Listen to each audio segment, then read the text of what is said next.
Can everybody see our screen? Mm-hmm. Got it. Awesome. Awesome. Okay, welcome everyone. This is our fourth adventure in deep learning. My name is George Soto, and I'm one of the co-organizers of Deep Learning Adventures Meetup.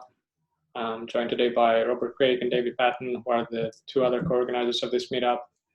And we get together every Friday and we talk about deep learning, and specifically this Coursera specialization called TensorFlow in Practice that goes over different deep learning concepts using TensorFlow. So Lawrence, Maroney, and Drang are the instructors in the course, and they do a fantastic job in the beginning of having some kind of a dialogue between them of the new concepts that you learn. Then later on, Lawrence goes into the code details, the programming assignments, and then you discover the theory, but also most importantly, the practice of how to apply deep learning techniques in your applications. So today, we will continue with course 2, but just a little bit of housekeeping, and in case you're new to this meetup, the meetup link is here. You should know it by now, Deep Learning Adventures.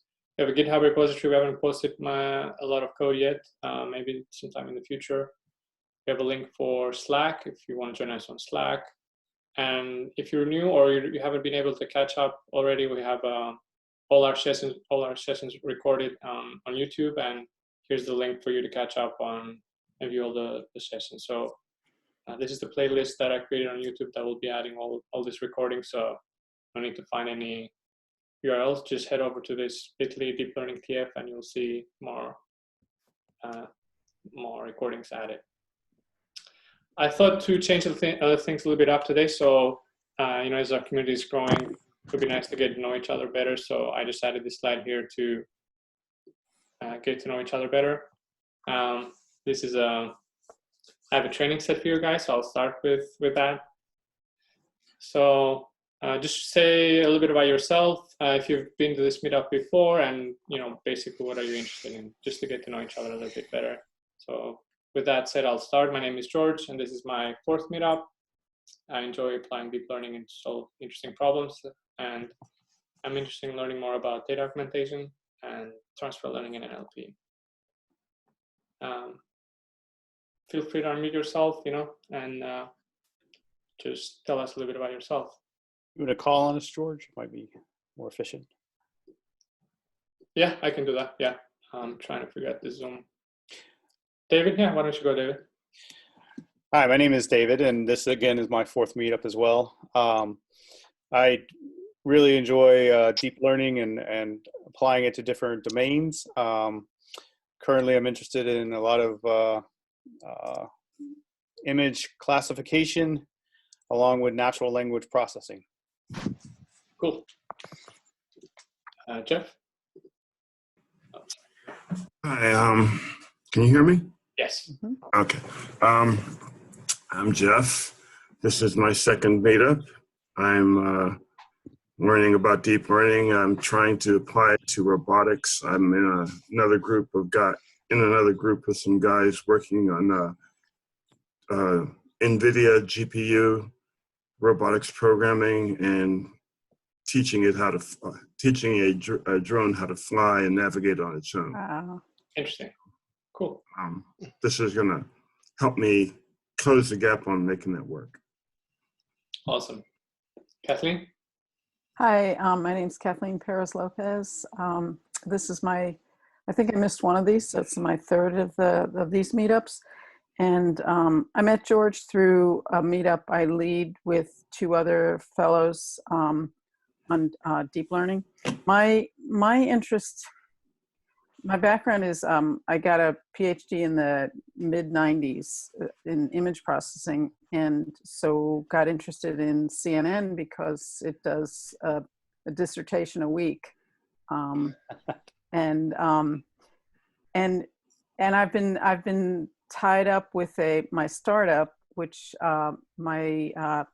which at the point I'm at now, I might have more time, and I'm interested in using deep learning for social good, because at this point in my life, I'm all set in every way except sharing and using what I've learned over the years to help other people somehow. I mean, for instance, George's work is I mean, if you can't use it to help the ones that need help, then, you know, it's not worth spending the time. So I'm interested in just continuing to learn and being able to actually now spend time doing stuff.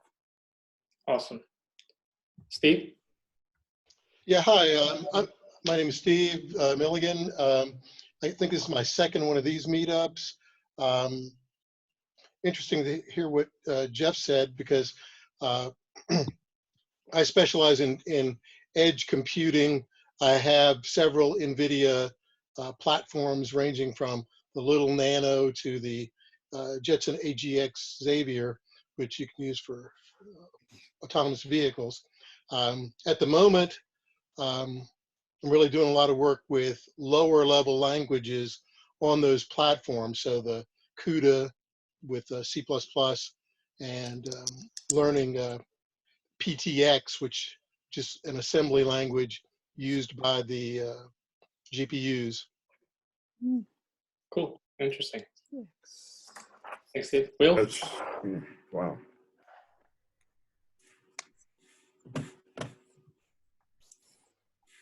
Will, I think you're muted.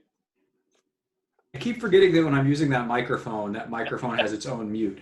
Go for it. So I'm Will. This is my first meetup here. I'm pretty new to machine learning and TensorFlow, and I've got a new interest to just kind of trying to get my hands on things and then see what I can do with it. And then find out exactly like what aspects of it and which direction I kind of want to go from there. Got it. Cool. Welcome. Robert?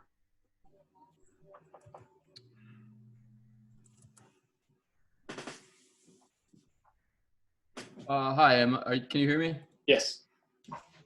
Hi, I'm Robert. I've been working with George and David to get this meetup off the ground. Enjoy playing around with deep learning models, interested in learning, especially about NLP and computer vision applications. Awesome. Viraf? Hi, I'm Varaf. I've been doing machine learning and I'm transitioning over to some of the deep learnings, focus more on the health, NLP, processing medical records, etc. Interesting. Laura? Hello, my name is Laura. I am interested in geography and data science. This is my first meetup with the group, and I want to do, like Kathleen mentioning, social problems. So I want to help with the teenage pregnancy for prediction and prevention. Interesting. Welcome. Peter? Hi, Peter. This is my fourth meetup. I'm a software engineer, but I've spent the last couple of years studying machine learning and deep learning, and yet I have not applied it to an actual problem yet. So I'm looking for a good problem at work to do, but hasn't quite hit me yet, or at least not with the time frame of the other work I have to do. So, but it's interesting to learn. So, awesome. Vin?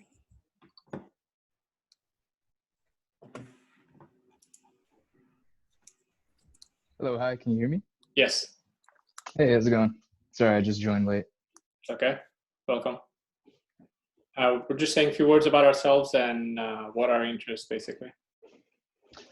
Yeah, sure. My name is Vin. I'm a data scientist myself, working in a IT consulting company. This is, I think, my first, I guess, event from this group that I've joined so far. I guess one thing, I guess I'll talk about this side project that I'm doing, which is that has to do with I'm trying to create a classifier for sneakers, since that's kind of my sort of thing. Yeah, so that's kind of a couple words about me. Cool. Sneakers. Curious to hear more about your sneaker project. Yeah, sure. Actual book classifier last session. Oh, cool. Yeah. Martin? I'm Martin. I've been to, I think I've been to all of the meetups for this group, and I'm trying to I'm working with a group at work that we're basically trying to automate our job, and it's pretty complex. I guess NLP embeddings combined with deep learning models is where we're headed right now. Awesome. I think that's everybody. Let me make sure we didn't forget anyone. Okay, cool. Awesome. Welcome, everyone. That was interesting. Yeah, I'm glad we did this. That's how we get to know each other better and our interests. And you never know, maybe we had common interests that we get to work on projects later on down the road. So thanks for doing this. To those of you who are new, we usually have a trivia night. We won't have that today. We'll have that in the end of the next session. We'll have it in the end of each course. But basically, it's a live interactive game where we post questions and quizzes about things that we learned that week. It's very easy to join. You're just going to joinmyquiz.com. You enter a game code and your name, and basically you go through the quiz and you have fun along with our colleagues. We have a practice quiz for all the 2 or 3 previous sessions online and on this slide if you want to check them out just to get an idea. And the 4th one I think is coming up in the end of the next session. I just wanted to say that the materials that or a lot of the screenshots that you'll be looking at are coming from Coursera and Deep Learning, and I just want to attribute intellectual property to them. This is the TensorFlow in Practice Specialization. We have a link here at the bottom. But basically what it does is it uses deep learning and TensorFlow from a developer's perspective almost, I would say. If you are new to TensorFlow or deep learning, this is a good place to start. If you're already a little bit more advanced in deep learning, there's a follow-up specialization called TensorFlow Data and Deployment Specialization that you can take. And many times Lawrence in this specialization will refer to Andrew Ng's deep learning specialization from Coursera. That also is very in-depth. Many of us took it in the past. And if you want to deep dive maybe in the theory or more on like the theoretical part of it, Andrew Ng's is a pretty good start. Lawrence tackled this more from a developer's perspective, but that's not to say that he doesn't delve into the theory part of it as well. So this specialization has 5 courses. We finished course 1 so far, and today we're going to delve into course 2, which uses convolutional neural networks. And today we're going to cover the first 2 weeks of course 2. As a setup, I use Jupyter. I use Colab, which is basically a Jupyter notebook hosted on Google Cloud Platform. It's free. All you need is a Google account, a Gmail account, and you can get free CPU or GPU or even TPU instance to analyze and run your models. So today we're going to talk about course 2, convolutional neural networks, as I mentioned, and specifically week 1 and week 2. And week 1 is about exploring a larger data set that Robert's going to cover. And then week 2 is about augmenting our data. When we have little data, we want to augment it so that we can increase our accuracy. That's week 2. So with that being said, I'll let Robert guide me into this slide flow for week 1. Right. Were you going to let me share my screen? I can do that. Or I can just click as you tell me. It's up to you. I'm ready to share mine. If that's Okay. I'll stop sharing. You can share if you want.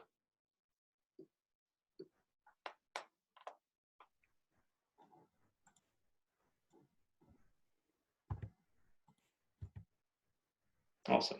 We can save. Can you see the slides? Yep. Yeah. Okay. And it's not too big for the screen? No, it's perfect. Excellent. So as George has already introduced, we are working on the Coursera TensorFlow in Practice Specialization. This is week 1 of course 2, which focuses on convolutional neural networks. So week 1 is called Exploring a Larger Dataset. And first of all, we'll look at, it's motivated by a I'm sure many of you have seen this type of CAPTCHA challenge. The idea is to provide some sort of mechanism for determining whether the person or machine, determining whether the item interacting with you is a person or a machine. So you give it some kind of challenge, some text here that's difficult to read. Some things that had been used in the past were images like this, such as telling dogs from cats. At the time of the Kaggle competition, which is the source of the data that the first week and the second week used for this course, there was a lot of thought that this challenge was no longer difficult enough for computers to provide a reasonable measure as to whether it's a human or a computer on the other end. So the idea is you might have n images here, and if you have to get all of them correct and you get each one correct with probability p, then the probability that, or you get each one, if you get each one correct with probability p, then the probability of a breach just ends up being p to the n. And if the computer is only able to guess at 50%, then, if n is 12, as was indicated on the Kaggle site, then you only have a 1 in 4,000 chance of breaching it. But if your p gets up to 80%, as was the case in the early 2010s, then all of a sudden the probability of a breach is about 1 in 15. And as we see here with the development of the convolutional neural nets, that p gets very, very close to 1. So we have Microsoft actually put this data set up on Kaggle and challenged the community to develop a machine learning model to predict a dog or a cat. So the idea is your model has to be able to take an image and determine, is this a dog, is this a cat? And the submissions to the Kaggle competition were actually in the form of text files. You just listed the identification number of the image and your classification: 0 equals cat, 1 equals dog. And in order to prevent people from, I'm sure some people would be motivated to actually look through all the images and make the classifications themselves. There's some language there basically saying don't cheat. You have to be able to show us a model that predicts these things. Yeah. So the winner of this competition was a guy, Pierre Sermonet, who was actually a PhD student of Jan LeCun at the time. This was in the fall of 13. I think he finished his dissertation that fall and won the competition in that winter, and then almost immediately got a job with Google Brain and has been there ever since. So this is linked to his code and some description of the software there, and his paper and a video where he presented at the International Conference on Learning Representation. And as you can see, his score was, he got 98.9% of the images correct back in 2014. Oh, impressive. So what are the types of techniques that are used in convolutional neural nets? We're going to walk through a bit of the code. A lot of this will be review from week 4 of course 1. We have an image data generator, which is a Python generator that enables the flow of images from predefined directories to create your training and validation sets automatically. In what we have done thus far, this might seem like an unnecessary bit of complication. Why not feed it links to the files in some different format? Why create these image data generators? But what we'll see in week 2 here is that these parameters that we can pass to image data generators are very powerful, and allow us to pass any number of modifications to those images on the fly. In week 1 here, we're just going to do rescale, which was something that we had done at the end of course 1 also. We would rescale the images, take 8-bit images, which had data from 0 to 255 in each pixel, and just convert them so that they're 0 to 1. Once you have an image data generator set up, then we typically create a train generator and a validation generator, which flows the images from the train directory and the validation directory, which have to be set up in this fashion here, where each one has subdirectories for the different classes that you want to classify images in, and then the actual images themselves. And these images here on the bottom are some examples of the types of images in this data set that we need to be able to classify. So unlike the MNIST and Fashion MNIST data from weeks 2 and 3 of course 1, there's a lot more variability in these images. No longer is there a standard image size. Each of these may have different numbers of pixels. They may not be square. They may be, very long and thin or very tall and thin. And our model has to be able to classify any of these.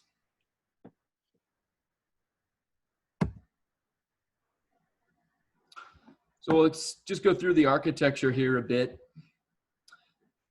Like previously, we use the tf.keras.models.sequential to define a list of layers. The first layer we're using is a 2D convolution. So there are 16 filters defined here. Each of them is 3 by 3. There is no padding and no striding. The activation of the layer is rectified linear unit, ReLU. And the input shape is 150 by 150 by 3. And this command here just tells the model that no matter what the input size was for these images that we saw on the previous slide, no matter what their size and shape, we have to convert them into 150 by 150. So in the case of square images, that's just making them larger or smaller. In the case of rectangular images, what is typically done is that whichever the larger dimension is, that is reduced and the central portion of the image is taken.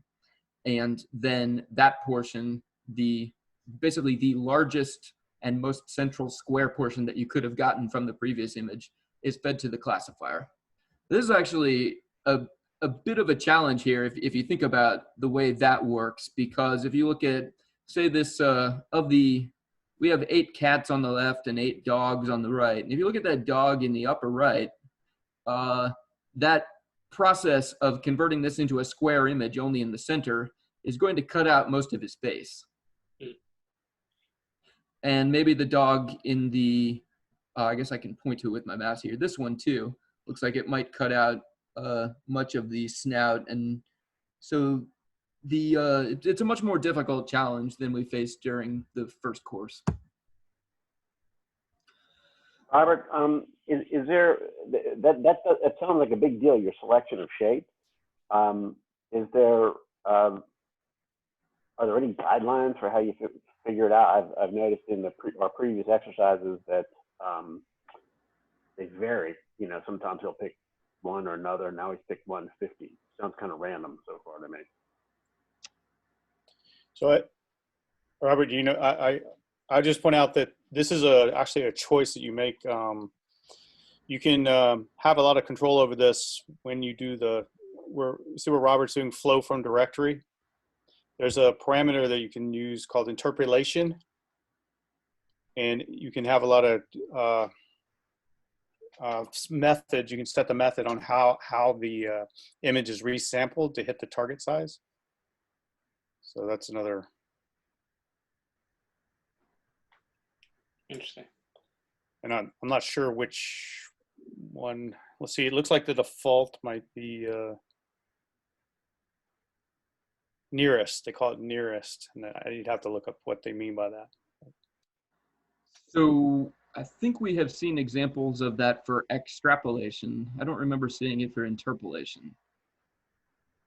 Yeah, interpolation is one of the settings you put on the flow from directory. Right. Extrapolation is something that you'll do for making a background so that it's not a line that becomes confusing to your neural network. If you Right. you have to, some of the image manipulations that you'll be describing involve turning what may be rectilinear images into, rotating them 45 degrees or something, where you end up with these diagonal lines in the background if you don't extrapolate smartly. Yeah. So I'll go through that. Built in. And David will be talking about that shortly. Awesome. But the importance of making all the images uniform going into the network is that you need to be able to apply the same convolutions, the same operations to every one of them, and get the same number of pixels out at the end.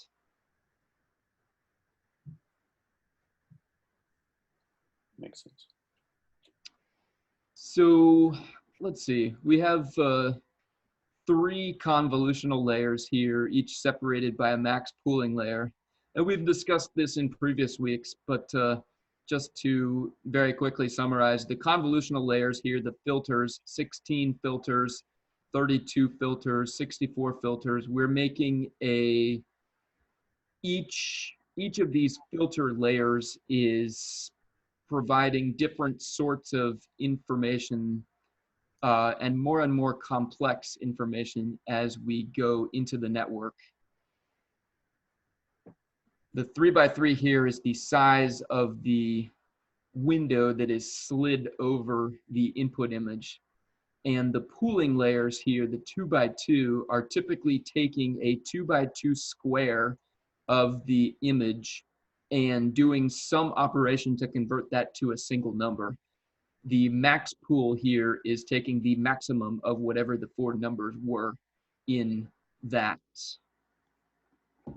2x2 square.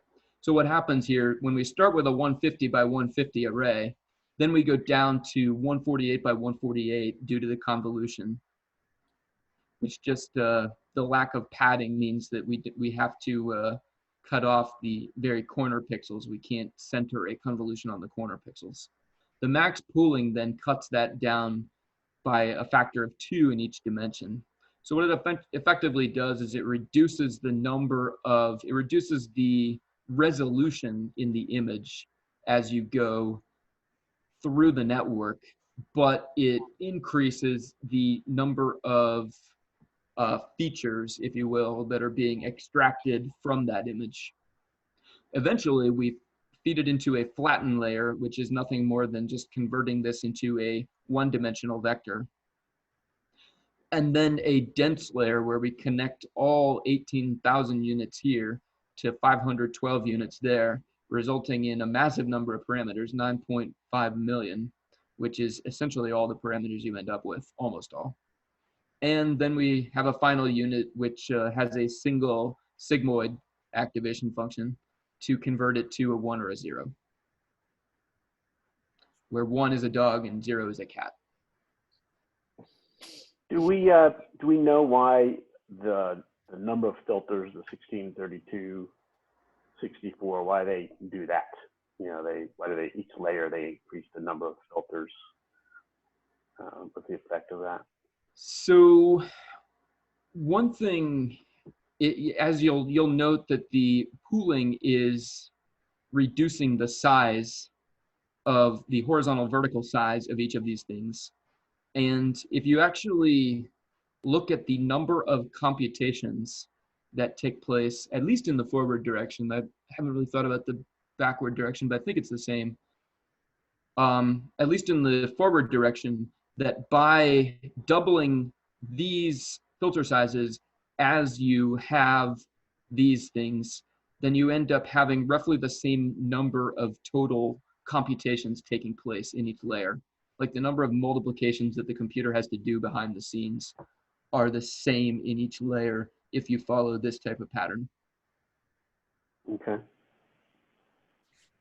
My understanding is that powers of 2 are a logical choice as far as being most efficient on GPUs as well, which is why you often end up with designs that contain 16, 32, 64, etc. Yep. Okay. Thanks. Very good questions.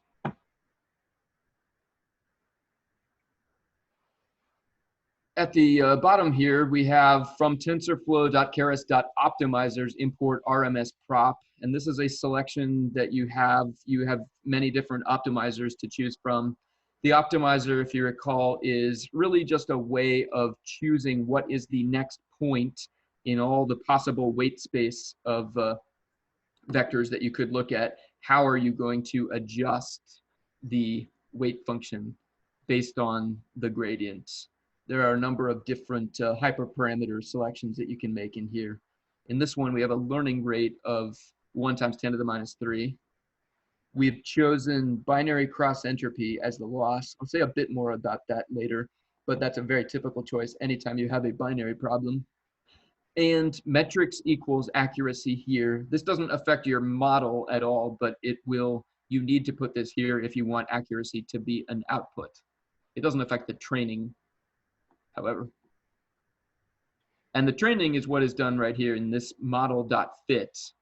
We have train generator being the first argument. So we're going to train on the training data, and then we're going to output some other information about the validation data. And we have a number of other parameters here, steps per epoch. Epochs equals 15. So we're going to go all the way through the training set 15 times. Steps per epoch equals 100. If you recall, there were 2,000 training images and 20 images per batch. So divide 2,000 by 20 and you get 100 steps per epoch. I actually don't know what happens if you don't somewhat match those numbers. Everything I've seen. So the generator will continue to yield until you're through calling all the steps. So if you've underestimated your steps per epoch, you won't go through the whole data set. If you've overestimated it, it'll round robin, it'll go around and start repeating some of the training examples you've already trained on. So it's kind of, yeah, you want to try to match it up as close as possible. Do you know if it batches the samples in the same order each epoch, or does it re-rank? No, it doesn't. But it could. So normally in fit, there's a keyword called shuffle, and it's by default, it's set to true. So it will shuffle between each epoch. It'll shuffle the training. But if you set that to false, then they come the same order every epoch. Right. So that would certainly bias your training towards some samples depending on the parameters you put in here. Right. So moving to the next slide. This is a neat little visualization that Lawrence's Jupyter Notebook produces. And for an input image, we showed this similar images last week. You can kind of visualize the convolutional layer here. The first convolution, these are 148 by 148 images. And these are a color map of the 16 output images that were created by those 16 filters in the first convolutional layer. So it's really interesting here that one of them appears to be very dark and doesn't seem to have much of anything in it. Which I don't know why that would be. I mean, if the cat images have a different luminosity on average than the dog images in the training set, for some reason, would it make sense to have a filter that just looks for the overall light level in the image and treats each pixel evenly? I have no idea. It's just an interesting result that I saw there. The max pooling should look pretty similar from one convolutional layer to the next. It may emphasize some things, like you see this dog's eyes are a little bit brighter after max pooling because it's picked out the brightest pixels there specifically. but you should see a lot of relationship between the convolution and the max pooling in a given layer. Then when you run the convolution to the next layer, the 32 filters here that are created, every single one of these filters is using information from all 16 of these. So there's no specific relationship that can be known a priori, like this filter came from that filter, or this filter came from that filter. They're all linear combinations of all of them. Now it's possible that you have something here. I mean, this one looks an awful lot like that one. So, you know, they've definitely got similar weight treatment there, but there's no reason initially why you should suspect that there would be any relationship between any set of any pair of filters here. So as you go down through the layers, the images get smaller and smaller, and the number of filters gets larger and larger. And one thing I wanted to point out here is that if you use the code from the Coursera notebook, in order to get this visualization to appear correctly, you should X out there. For some reason, he's slicing into that model.layers variable starting, he's cutting out the first layer, but that's actually not correct. So in order to display the first convolutional layer and have them labeled correctly, you want to take that off. So the notebook at the end also outputs some graphs of the loss function against, the accuracy, which we output in metrics, as well as the overall loss function, which has been computed at each epoch.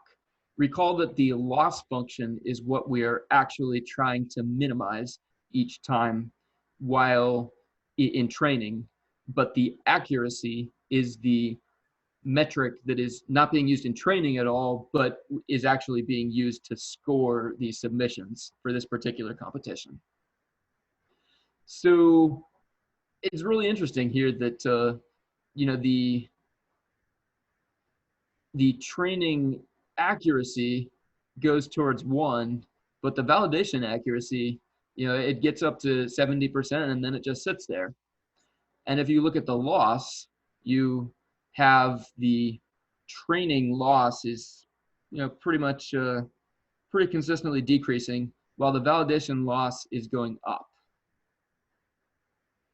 And before I deliver the obvious punchline here, I did want to dive into one thing. There was a question asked last week, I think, about the difference between loss and accuracy. And I did not give a satisfying answer, so I thought it would be good to revisit that briefly.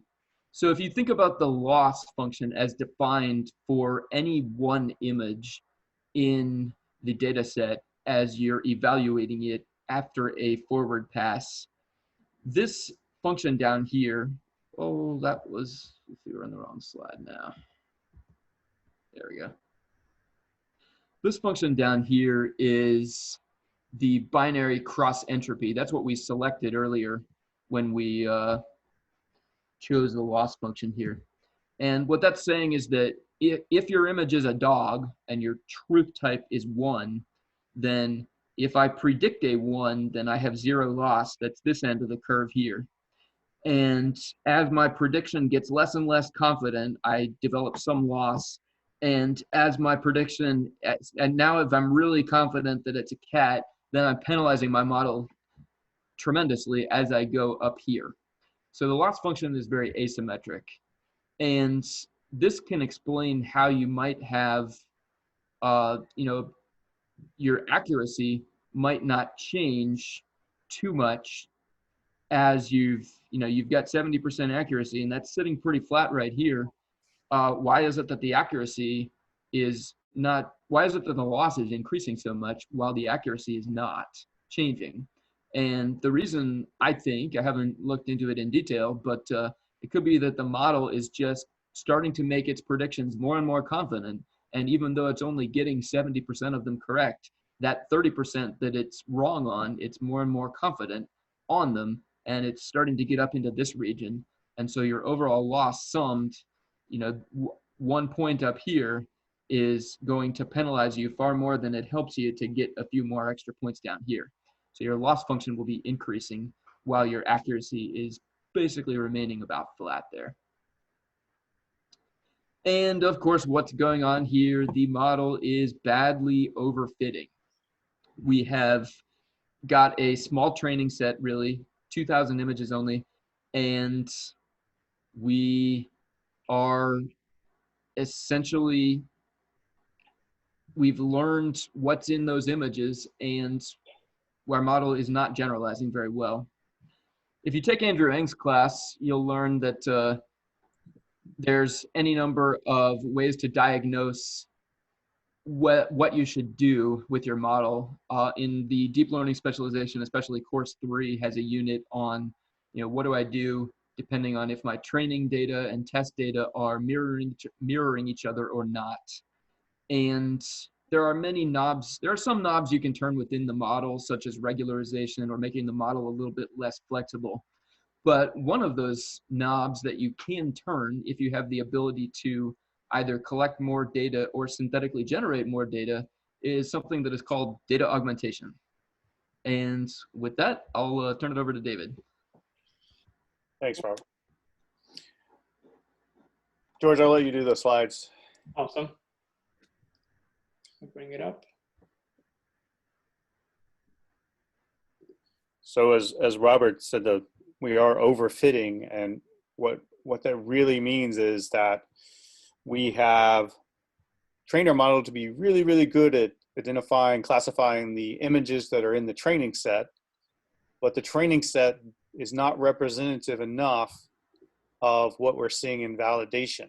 So we're missing classifications and validation, whereas if we didn't train so exact in our training set, we might do better in our validation, or at least get a closer validation, because our model is still a little more generalized. And we'll talk about a couple of the solutions for how you can fix overfitting. The first one we'll go through is augmentation. We'll go to the next slide for.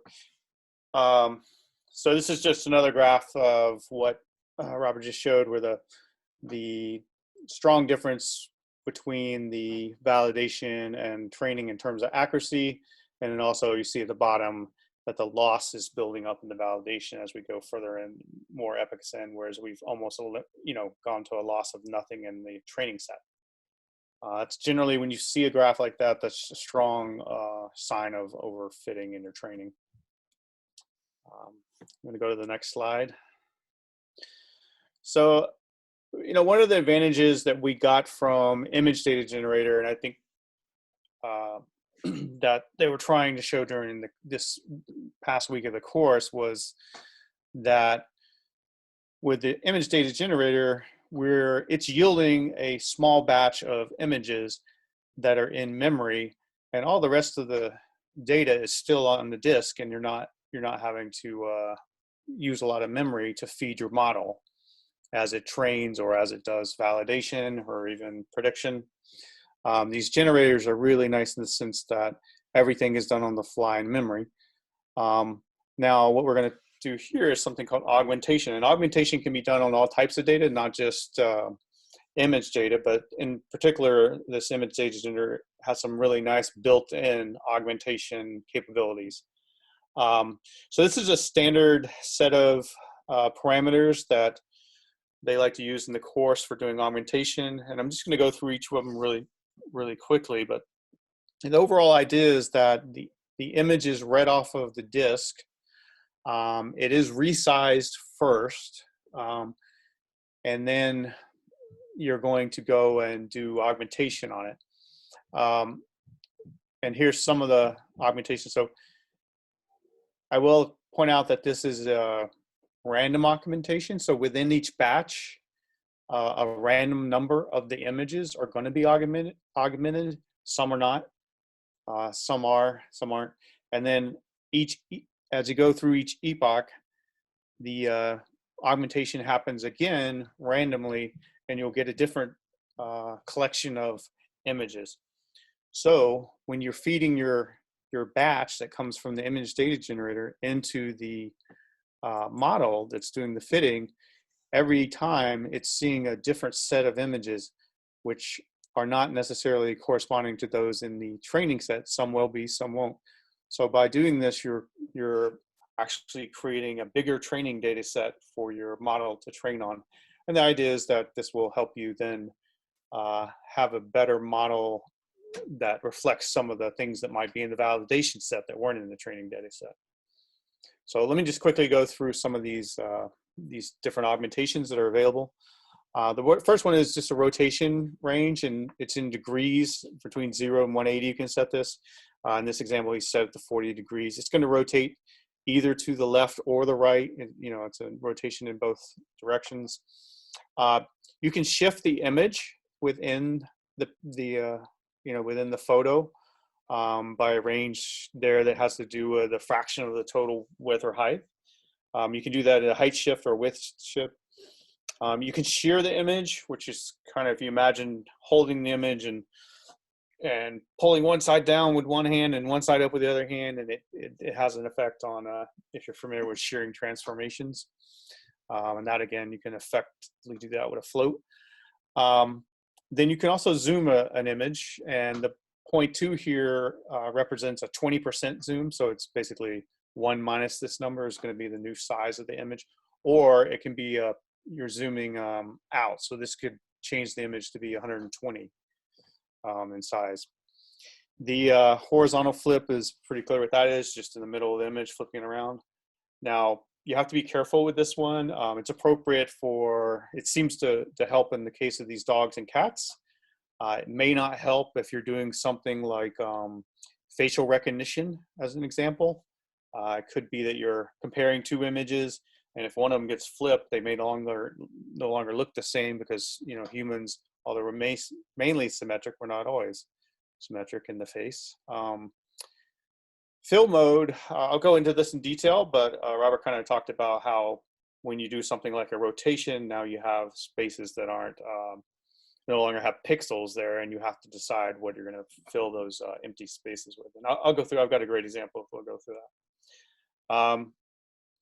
Just before you go back, this is a quick little set of this. This is actually the same image here on the right that's gone through a bunch of different augmentations. This is taken from one of the Kaggle kernels where someone else has gone through this in a competition, and it happened to be the dog versus cat. And they just decided to print out each augmentation that took place for this one image. You can see it's still recognizable as a dog, but it's very, you know, in different positions, all done with augmentation. Was there a question? Yeah, I had a question Yeah. for you. Sorry, go ahead. Somebody else first. So if you have, let's say 2,000 images, training images. Yes. And then you have 100 epochs. Okay. And then you train. That means that the neural net sees each image 100 times, right?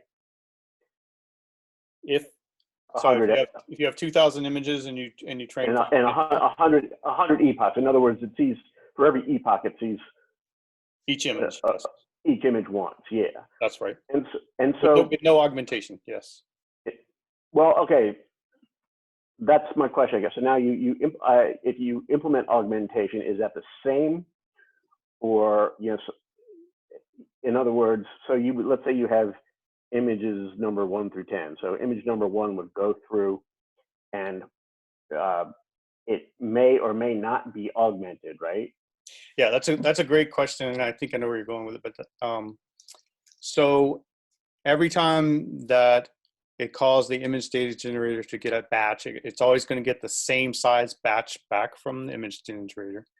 And within that batch, there may be some of the original images, or some of them may be an augmented image that takes the place of the original image. Does that kind of make sense? Well, I think so. So, like, let's say you do a random batch, okay, and let's say it just so happens that it's images 1 through 10. Then like one you know, a certain number of those images are going to be the original images, and you're training on those, and a certain number of those are going to be randomly augmented, right? Yes. They do. Yeah. Okay. Then, okay. And then, how does the augment, for the ones that get augmented, does it augment on all of those possible parameters, or does it pick one, or, you know, does it rotate and shift the width, or you know what I mean? Right. So I think, just to answer your question, I think you can see it. Maybe the images on the right, you can see some of them where it's pretty clear that multiple augmentations take place. And a lot of this is controllable, configurable. I'll go through some of it in just a second, but it's a great question. One of the reasons, or one of the things you know that you have to have the batch coming back from the image data generator be the same size. You know, it's a combination of ones that have been augmented and ones that haven't. Is that those steps per epoch that you calculated would be almost impossible if you didn't know how many new augmented images you were getting back or whatever. You couldn't calculate that. You wouldn't know how many what to set that value at, if that makes sense. George, you want to go to the next slide? I think I can show some more of these. We have a question as well. Go ahead. Is there a way to get the model to output that? Does the image data generator have that as? I should have pointed that. How did the guy on the right here actually get this? That was my question. Yeah. So normally, you know, all this is the great thing with image generators. All this is done in memory. You're never touching the original images other than to read them in, and you know, in one batch at a time. But there is a keyword option you can put in there to save them, and you give a directory and you can write them out, and that's what he's done here. Cool. Two more questions, if you don't mind, David. One is, is there a parameter you can specify what percentage of your images will be actually augmented, or is that not controllable? No, I have not seen a control. You can, of course, you know, feed the seed for the random generator, but it has no bearing on how many it's going to choose, right? So, got it. But you can make it's repeatable in that sense, in that you can seed it. Got it. And go ahead. The process you mentioned is that you augment and basically you replace the original image with the augmented image if chosen. So if you want the original data and the augmented data set to be one large combined data set, you have to do it, I guess, through a different process. Yeah. So this is not gonna. You're not saving your augmented data set is not added to it. It's not, you know. It's replacing. Yeah, it's replacing the original. Whatever image is augmented is going to be replaced. Well, I'm assuming that this particular methodology is just, you know, you give it a rotation range, it's going to randomly choose a number between -40 and 40. That's right. Right. So, I mean, if it happens to choose all zeros, you're going to get the original image back, but that's incredibly unlikely. Mm-hmm. That's right. Yeah.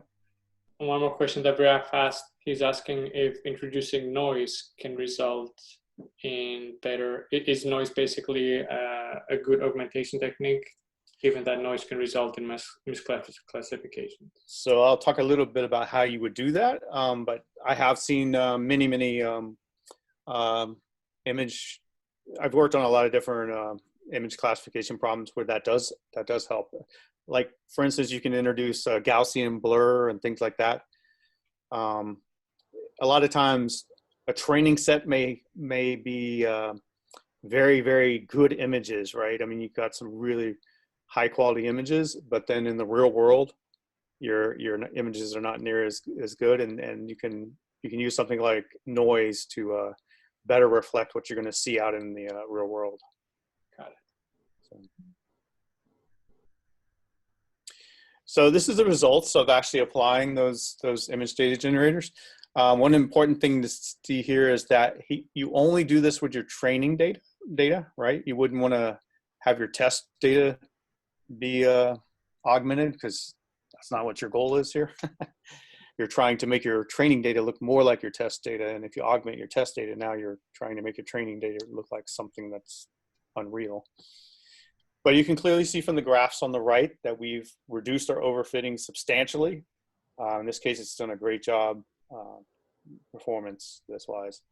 You're getting maybe not as accurate on the training data as we were before. I think when we didn't do the augmentation, the training data was getting up near 1, very close to 1, 100%. Here you're a little lower, but you can see it's still increasing in accuracy. And I believe if you kept running this for more epochs, you're going to get closer. That's another consequence of doing this, is that it's going to take you longer to train, because overall your model is really seeing a lot more data now that you've done the augmentation.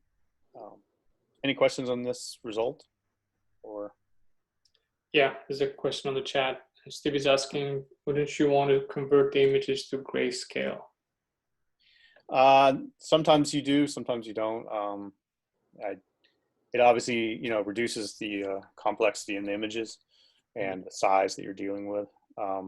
But that's another option you can set on the image data generator when it reads them off of disk to set them to grayscale if you want. You can do it at that point. Then if you want to do inference, then you have to grayscale the test data as well? No. Yes, No?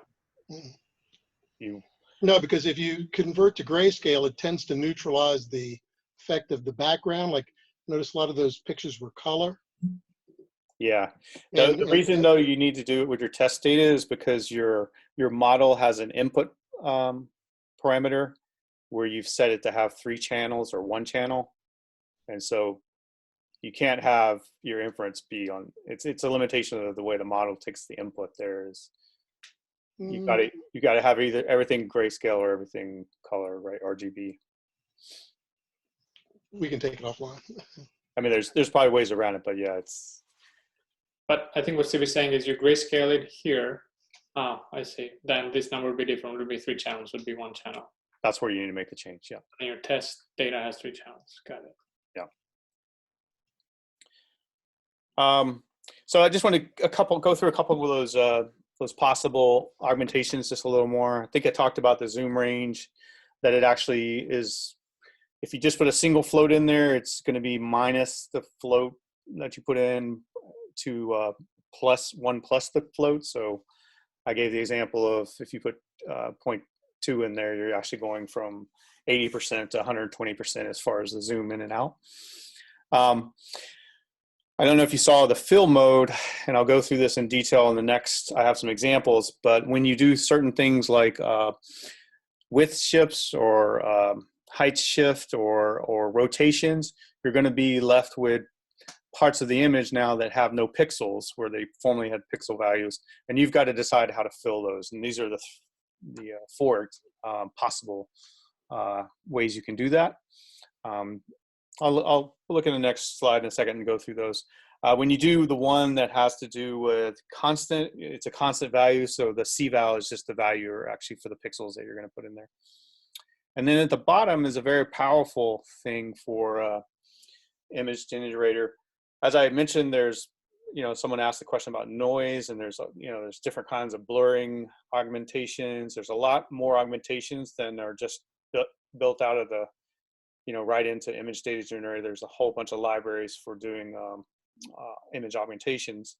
And you can actually define a function and give this parameter to the image data generator to tell it to run those pre-processing functions that you've defined. So if you wanted to do, Gaussian blur and that kind of thing, you can do that. And most of those augmentations also have a randomness in terms of, a lot of times they call it a probability value that you put in there for how many of the images are going to be actually augmented or not. So they have the same kind of functionality. Is that like a callback function, or? If you've seen a lot of, it's sort of like, I would describe it kind of like a callback function, but if you've seen, there's a lot of ways in terms of, like in pandas where you can run map functions and stuff. if you've ever seen things like that where it's like a Python function that's run on the data itself, and it's, I don't know if calling it a callback would be, it's very similar to that, but I'm not sure that would be proper Python lingua to say But that. it's something that it's like a post-processing function that you want to do after you augment your data? Or? Yeah, it's sort of like a post-processing of a pre-processed values. Got it. But, so let's go to the next slide. I'm going to talk a little bit about how the fill mode works on the next slide. Do you mind telling us a little bit about the syntax you're using here? Yeah, so if you think of, it's like an example. So in the first one, you're going to be padding or filling on the outside areas where you need to fill in the empty pixels with the constant value of k. In reality, this would be like a pixel value between 0 and 1, right? Mm-hmm. But A, B, C, D is what's left after you've done your augmentation, right? So that's what's left of the original of the image, and now you need to fill in outside. So you do a constant value. The next one is the nearest. So you can see the A, B, C, D in the inside. The nearest pixels on the outside are A and D. So that's what you've used to fill out in that area. And of course, this is just one dimension just to show this, but your image would be multiple. Reflect is kind of like a mirror going outwards. So on the left side, you've got A, B, C, D, and then it reflects again and goes D, C, A, B. And on the right side, it goes D, C, B, A, and then reflects again. It's another way of doing it. And the last one is wrap, which is probably the most complicated, but you can kind of see it's like you're not doing the reflection in there, but you're reflecting without the mirror. Kind of, it's like just wrapping it over and over and over. And if you look at the next slide, I'll show this more in graphical form. So I took this little image of a dog, the original's on the left here, and all I did was apply a rotation augmentation, and then we're going to look at how it's going to fill these empty places. So just to show you where the empty spots are, I used a constant value of 0, which of course is just black. So that area is where we're going to have to decide how to fill. So with the constant value, you can see I changed it. I made it gray on the next one. And the one on the bottom left is using the nearest mode of filling. You can kind of see where it's taking the pixel that's closest to the edge and then filling it out. Like George is showing here, that blue line is constant across there going out to the left. So it does that on all 3 corners, or four corners, excuse me. Reflect is harder kind of to see. The best example is really if you look at the dog's ear there, how it's reflected the image out that way to fill it in. Probably not the best thing, but maybe for your application it could be beneficial. And then wrap is really quite complex to see. You can kind of see where things get wrapped around from one side to the other, and it's a little harder to tell what's going on, but you can kind of see it's wrapping from the bottom toward the top left corner and things like that, if that makes sense. You can see the dogs. You can see his paw being wrapped up to there, and yeah, it's a little harder to visualize what really is going on with wrap. The default is nearest is what you see. And so just as an example, if your original dog looked like that and you really needed some, better rotation because your validation set or your test set or the real world predictions you're making, the images aren't always aligned, and your training data, everything's aligned perfectly, straight in the frame. The nearest down there would be probably good enough. You don't care about the fill area out there. It's probably not going to impact your training that much. Got it. But it is a choice that you do make. Maybe the constant would be the better choice. It's. You have a question? The last thing go ahead. Yeah. Jeff is asking, how do you choose fill mode? What criteria do you use? And doesn't anything beside constant cause an issue with edge detection? It could. It very well could, if that's what you need for it to actually work right. Mm-hmm.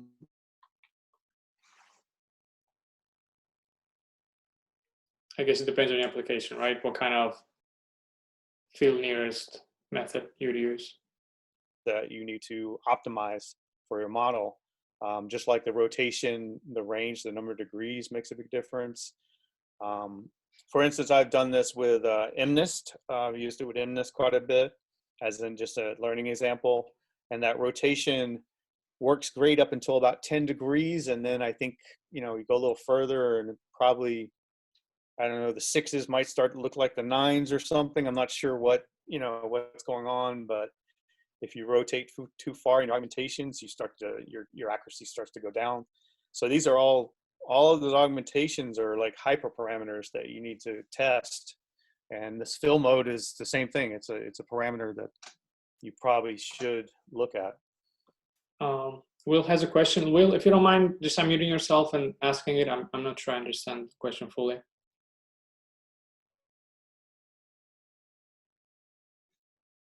Okay.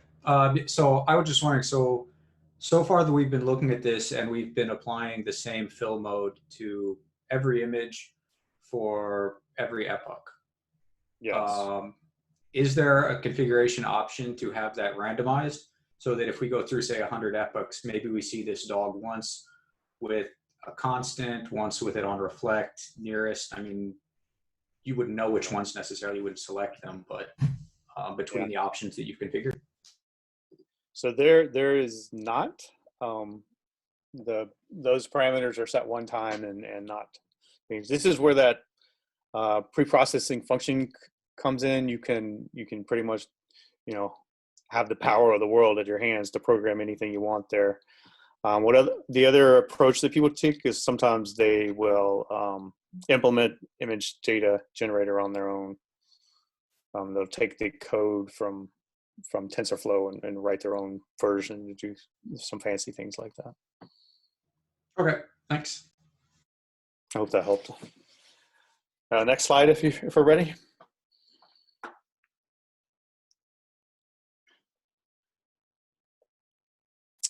So there is another approach to overfitting. Sometimes increasing your training set through technique like augmentation doesn't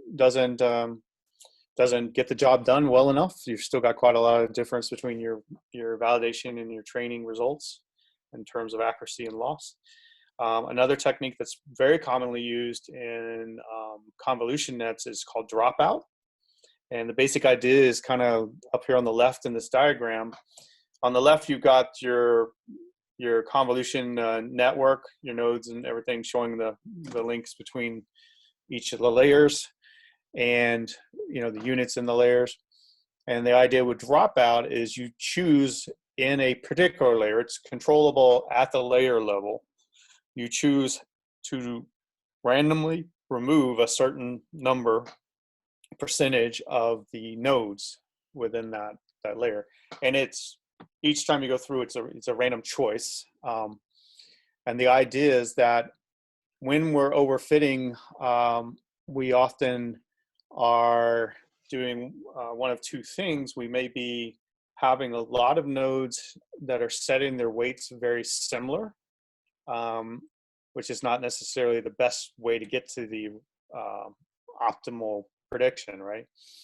The other thing is sometimes certain nodes are being, a lot of nodes are being set to 0 and certain weights are very high on particular nodes. And what that means is sort of the model is focusing in on a feature, and it's really, really getting good at predicting that feature. Maybe, you've got a vertical line detector that's showing up and it's really dominating the model. And it's working great for your training set, but not for your for other ones for validation. Well, if you were to drop out that node one pass through, now your model is going to have to learn some other features about the images and try to make the predictions based on that. And that may improve your result for your validation as well, because you're effectively generalizing the prediction capability of your model. So that feature is called Dropout, and we're going to look at some of that results. There's a great video by Andrew that goes into a lot more detail on this, and you can watch the YouTube here. And it's from his deep learning specialization, and it helps you understand it a little more what's going on. So here's Oh, okay. So here, just I want to look at the actual model a little bit over here. This is sequential model. We're going to add one new line after our last max pooling, after our last convolutional layer. We're going to drop out 0.5 is the parameter, and that means we're going to drop out half of the units, the hidden units within that layer.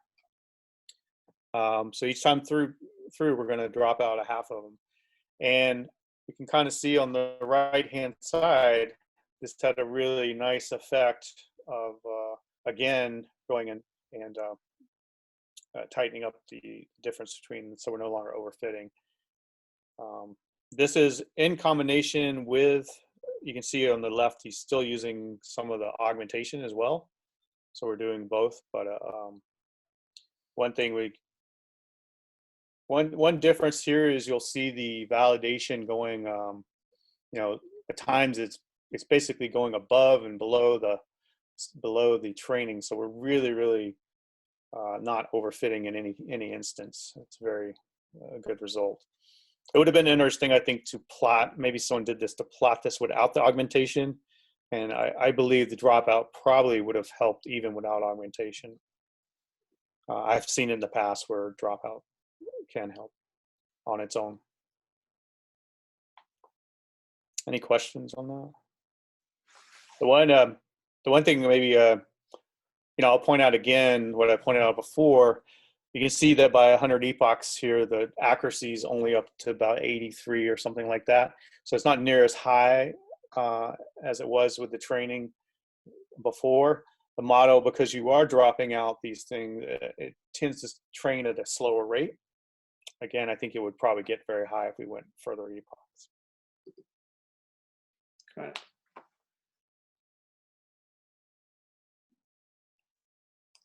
Any questions? This is the end of week 1 and week 2. That's all we had for this session. Any questions before we wrap up?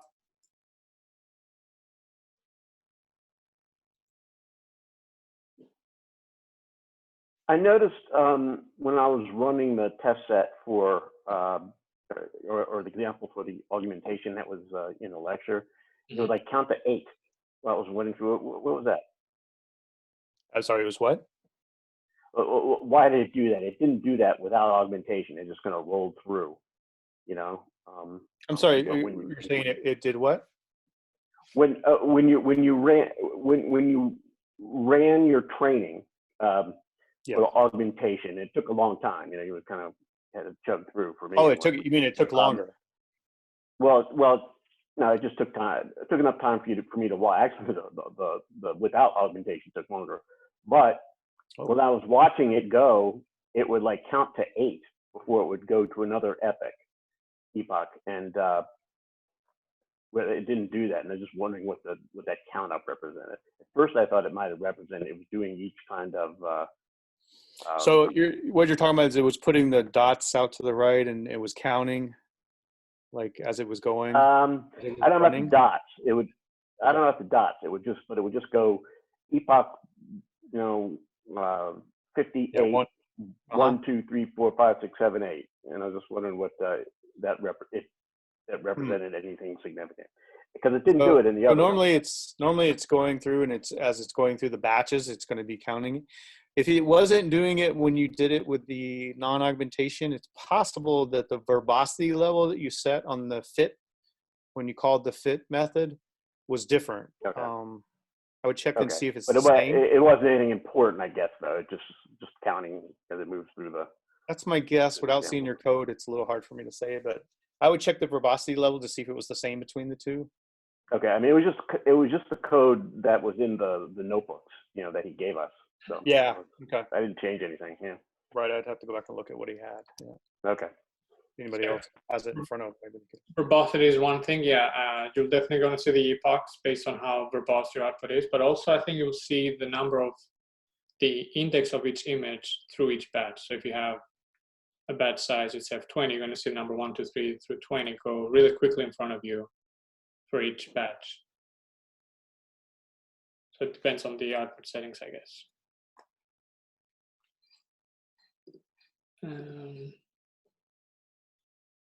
Cool.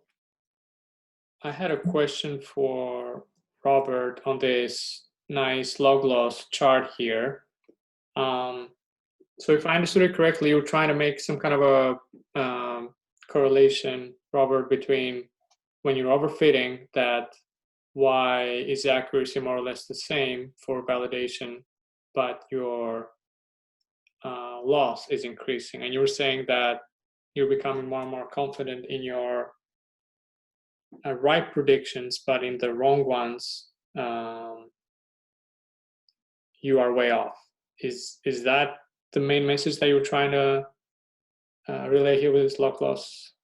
Yeah, and I think my interpretation of this, the accuracy remaining flat while the loss increases, is that the most likely explanation for that is that the predictions are becoming more confident, both in the correct ones and in the incorrect ones.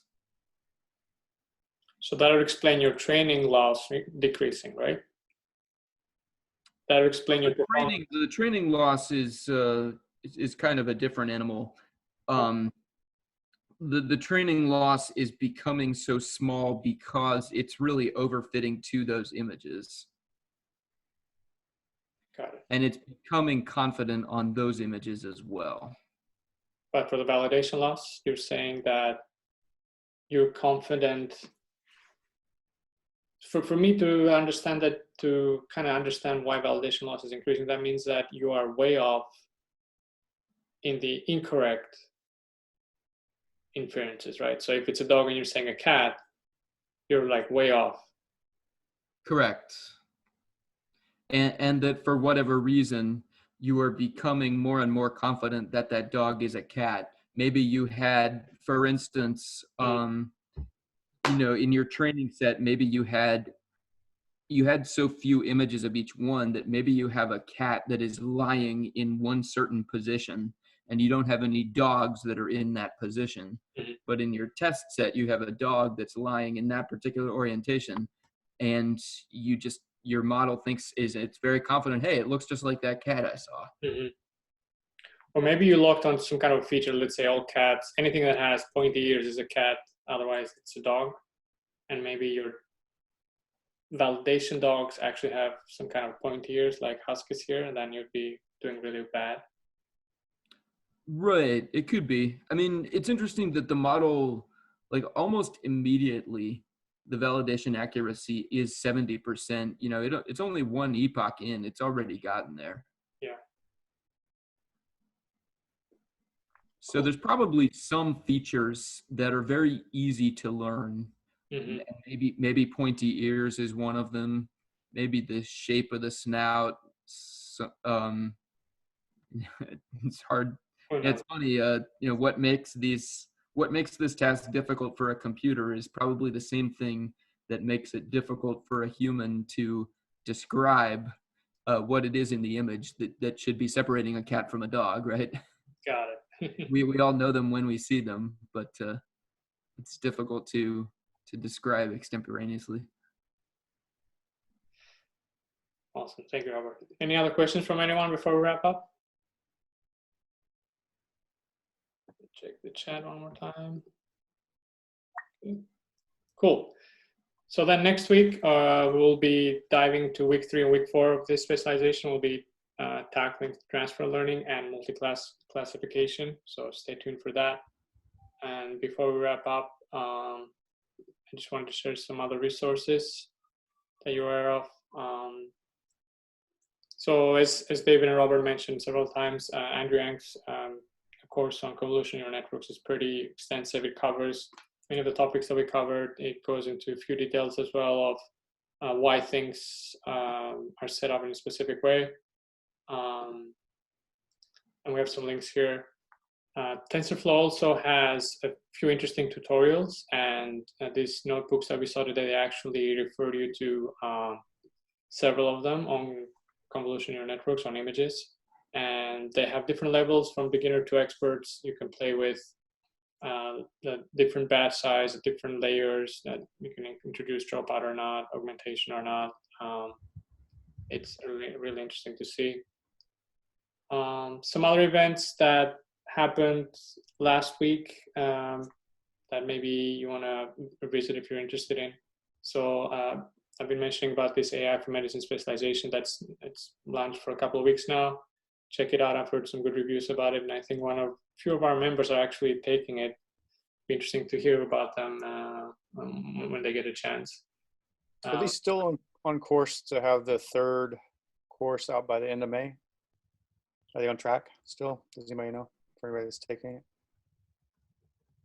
I think course 1 and course 2 are out. Yeah, they're out, and they said the third one, which is there's 3 of them in the specialization.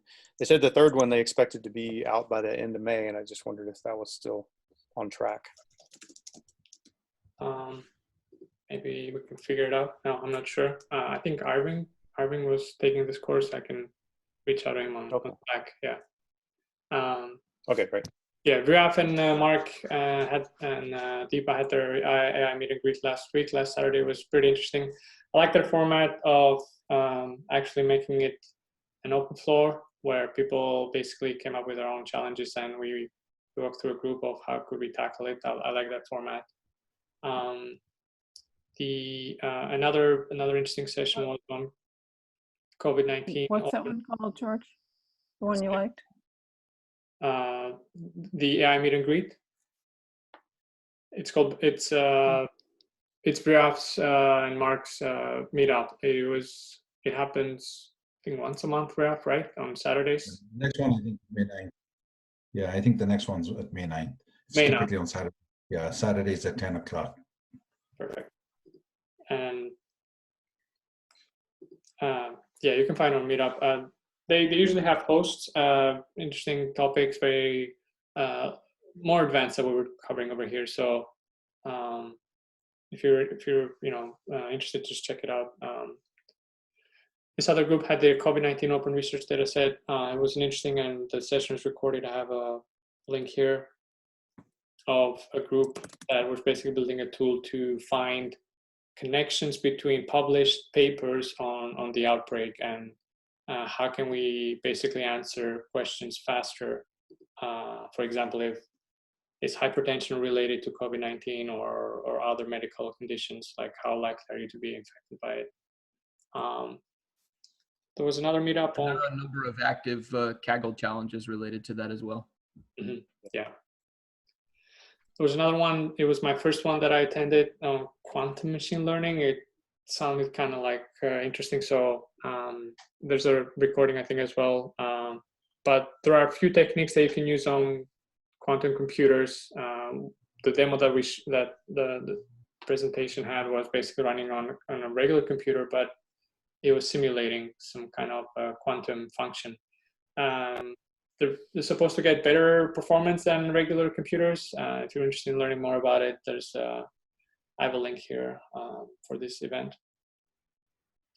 There was another meetup on finance and AI. I wasn't able to tune in for the whole event, but I have the slides here and the meetup page as well, if anybody is interested in finance and AI.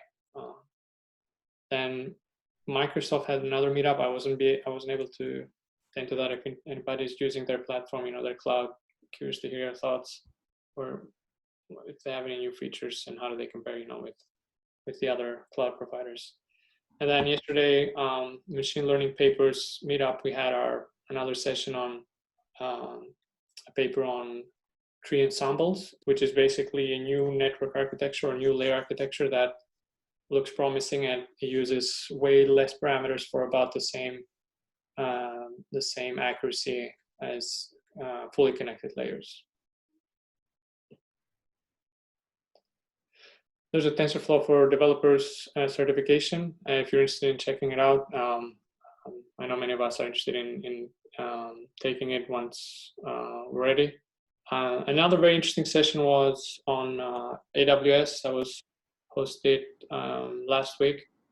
There's a book actually coming out called Data Science on Amazon Web Services that this team is putting together. It's in a pre-read right now from O'Reilly.